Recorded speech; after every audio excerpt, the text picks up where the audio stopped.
ராகினி வந்து நிவினை சந்திக்கிறாங்க. அப்போ வந்து நிவின் கிட்ட வந்து எதுக்காக என்னை ஏமாத்தின அப்படின்னு சொல்லிட்டு கேட்குறாங்க. நான் ஒன்றும் ஏமாத்தலையே அப்படின்றாங்க. இப்படி பண்ணிட்டியே, இப்போவும் வந்து அவள் தான் உன் மனசில் இருக்காளா, அவளுக்காக தான் இவ்வளவும் பண்ணுறியா, அவளுக்கு ஆல்ரெடி கல்யாணம் ஆகிடுச்சு இல்லை, எதுக்காக இப்படிலாம் பண்ணுறேன்னு சொல்லிட்டு திட்டுறாங்க.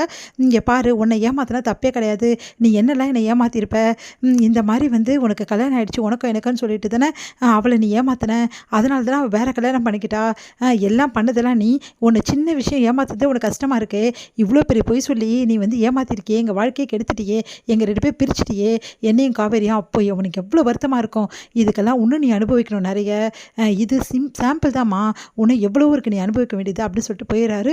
ராகினி செம்மையாக டென்ஷன் ஆயிடுறாங்க. உன்னை விடவே மாட்டேன் நிவின் அப்படின்னு சொல்லிட்டு குமரனும் கங்காவும் வந்து அந்த பீஸ் எல்லாம் முடிச்சு எடுத்துகிட்டு போய் கொடுக்குறாங்க.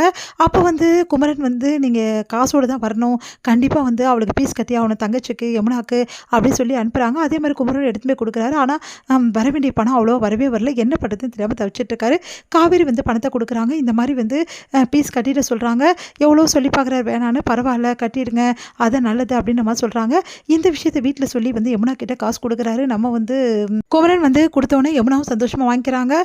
எதுக்காக அவள் பாவம் அவங்க வீட்டில் ஏதாவது சொல்ல போகிறாங்கன்னா, சும்மாவா கொடுத்தா, நம்மளோட காசு தான் அவள் திருப்பி கொடுத்துருக்கா, வேறு எந்த காரணமும் கிடையாது, அப்பாவோட காசு தானே இது, அதனால் அவள் கொஞ்சம் கொஞ்சமாக கொடுக்குறா போல் இருக்கா அப்படின்னு சொல்லிட்டு கங்கா வந்து சொல்கிறாங்க. இதை கேட்டு வந்து குமரன் வந்து என்ன செய்யுதுன்னு தெரியாமல் யோசிக்கிறாரு. அவள் எவ்வளோ கஷ்டப்பட்டு இந்த காசை கொடுத்தா அப்படின்னு சொல்லிட்டு யோசிச்சுட்டு இருக்காரு. இங்கே வந்து நிவின் கிட்ட வந்து குமரன் பேசுகிறாரு. அப்போ வந்து எனக்கு ரொம்ப கஷ்டமாக இருக்குது, அந்த பொண்ணு பாவம், அந்த வாங்கின காசெல்லாம் கஷ்டப்பட்டு வாங்கின காசெல்லாம் இந்த மாதிரி கொடுத்துச்சு அப்படின்னு நிவின் அதிர்ச்சி அடைகிறாரு. உடனே நிவின் வந்து இதுக்காக தான் இவ்வளோ கஷ்டப்பட்டாளா, ஆமாம் எப்படியாவது பீஸ் கட்டணும் தான் கஷ்டப்பட்டா, ஏன் அவங்க மாப்பிள்ளை வந்து பெரிய ஆள் தானே அவங்க வீட்டுக்காரு அப்படின்னு சொன்னோன்னே, ஆமாம் ஆனால் அவள் தனியாக சொந்தமாக நிற்கணும் அப்படின்னு ஆசைப்பட்றா காலில் அப்படின்னோடனே நிவினுக்கு சந்தோஷம் தாங்கவே முடியல. காவேரி ஒன்றும் மாறவே மாறல அப்படின்னோடனே, ஆமாம் அவள் எப்போவுமே மாற மாட்டா நிவின்னொன்னே, அதுக்காக தான் காவேரி நீ இப்போ வரைக்கும் ரொம்ப பிடிக்கும் அப்படின்னு சொல்லிட்டு நிவின் மனசு கஷ்டப்படுறாரு. கவலைப்படாத நிவின்னு சொல்லிட்டு ஆறுதல் சொல்கிறாரு நம்ம வந்து குமரன். அடுத்து வந்து இங்கே காவேரி வந்து ரொம்ப சந்தோஷமாக இருக்காங்க.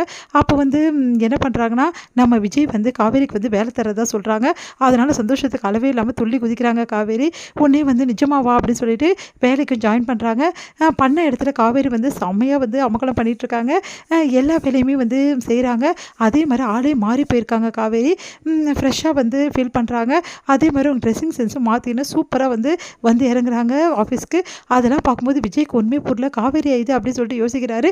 அடவாயில் காவேரி பாய் தான் அதிகமாக பேசுகிறா, ஆனால் வேலையில் நல்லா தான் பண்ணுறாள் அப்படின்னு சொல்லிட்டு யோசிக்கிறாரு. சார் உங்கள் ஒய்ஃப் வந்து ரொம்ப நல்லா ஒர்க் பண்ணுறாங்க சார், உண்மையிலே எல்லாமே நல்லா கற்றுக்கினாங்க அப்படின்னு சொல்லிட்டு அங்கே இருக்கிறவங்க சொல்கிறாங்க. இங்கே பாருங்கள், அவங்க வந்து வீட்டில் தான் என்னோடய ஒய்ஃபு, இங்கே வந்து எல்லார் மாதிரி எம்ப்ளாயி தான், அதனால் அவங்களுக்குன்னு தனி சலுகையெல்லாம் ஒன்றும் தர வேண்டியதில்லை அப்படின்னு நம்ம சொல்கிறாரு.